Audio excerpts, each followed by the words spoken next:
भन्नु होला म सजिलो भनिदिन्छु। झलुङ्गे पुल थाहा छ नि? झलुङ्गे पुल पारी गएपछि दाहिनेतिर गेट लगाएको छ। झलुङ्गे पुल कटेपछि 7 देखि 8 मिनेटमा हिँड्दै पुगिन्छ।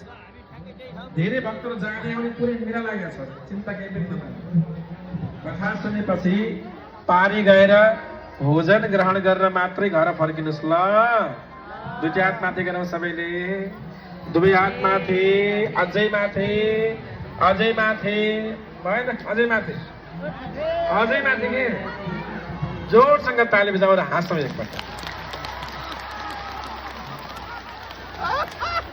ल जीवनमा के कति कर्मको लागि आएका हौँ हामी? हो थाहा छ यहाँहरूलाई? बताऊ महत्त्वपूर्ण कुरा यो सब यो अलिक राम्रो छ नि त, यो पछिसम्म नै हुने खालको।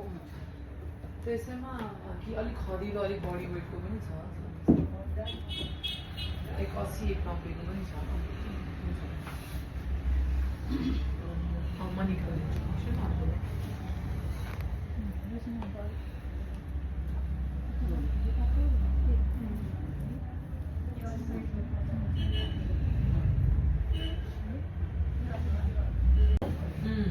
यो अलिक राम्रो छ नि त, यो पछिसम्म नै हुने खालको। त्यसैमा कि अलिक खरिलो, अलिक बढी वेटको पनि छ,